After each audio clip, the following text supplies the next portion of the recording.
اسمع لقول الله تعالى: إن الدين عند الله الإسلام. اخر سؤال هتكسب معانا على طول ان شاء الله باذن الله. كم عدد الاديان السماويه؟ الأديان السماوية الزبور والتوراة تمام والإنجيل تمام والإسلام. ما شاء الله عليك ما شاء الله عليك. ثانية يا أستاذ مصطفى، إجابة خاطئة. ايه اللي خاطئ؟ إنما هو يا دين عمي واحد. اصبر، هو كسب هو كسب. إنما هو دين واحد. دين واحد ايه؟ انت دين قال لك الاربعه: الزبور والانجيل والتوراه والقران. ايه اللي ايه؟ أقول لحضرتك: إنما هو دين واحد المنزل من عند الله، دين واحد. لا انا عايز اثبات على الكلام ده معلش. عشان ايه؟ انت عندك كام سنه قبل اي حاجه؟ 13 سنة. 13 سنه. يعني انت الوحيد اللي بيتعارض ودين واحد. ما انا عايز بعد اذنك اثبات، لان دي مسابقه والناس يعني هتسمع الكلام ده، فيعني عشان ما نضللش الناس معلش. اسمع لقول الله تعالى: إن الدين عند الله الإسلام.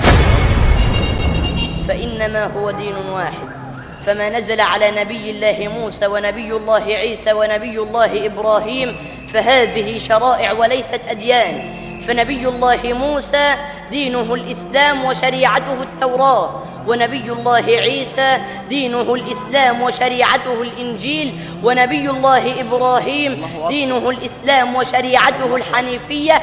أما نبينا صلى الله عليه وسلم فدينه الإسلام وشريعته الإسلام، وهنا اتحد الدين مع الشريعة. الله أكبر. لا لا لا، انت ايه ده؟ انت 13 سنة؟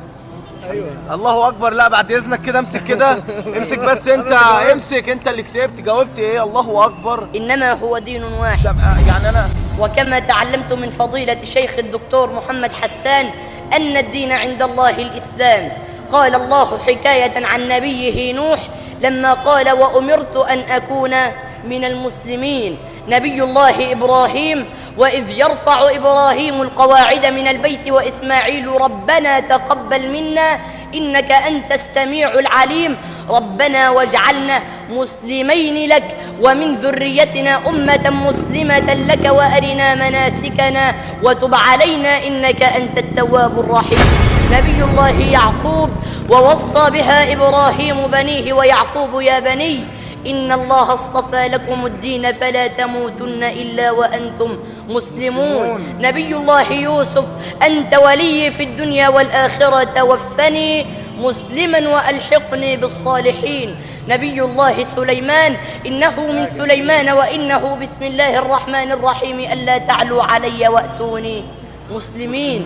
نبي الله موسى: قال الله حكاية عنه لما قال لقومه: إن كنتم آمنتم بالله فعليه توكلوا إن كنتم مسلمين. نبي الله عيسى: فلما أحس عيسى منهم الكفر قال من أنصاري إلى الله؟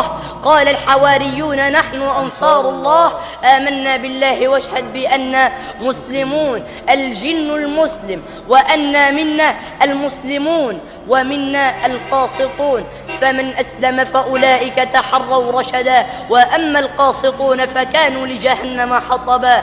أما سيد الخلق وحبيب الحق فأنزل الله عليه قوله تعالى: إن الدين عند الله الإسلام ومن يبتغ غير الإسلام دينا فلن يقبل منه وهو في الآخرة من الخاسرين.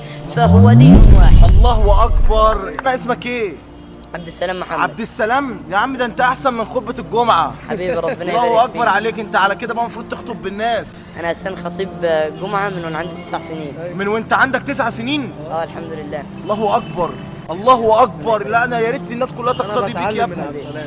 انت بتتعلم؟ بسأله مش عيب، بسأله على حاجات. يا اخي اقسم بالله انا جسمي اشعر وانا بسمعك. انا مش متوقع ومش مصدق ان هو يطلع منك كده. انا بسالكم فكركم رايحين حفله ولا فرح؟ لا احنا ولا رايحين، يعني كنا رايحين نصلي ورايحين بعدها حفلة ختمة القرآن الكريم. اللهم صل على النبي. اللهم الله صل عليه على وسلم. النبي. طب انا بس معلش طلب صغير، بما ان انا قابلتك النهارده، يعني بما ان الناس دي كلها بتتفرج علينا، انا عايزك تقدم رساله للشباب. رساله للشباب. عايز رساله كده منك ليهم.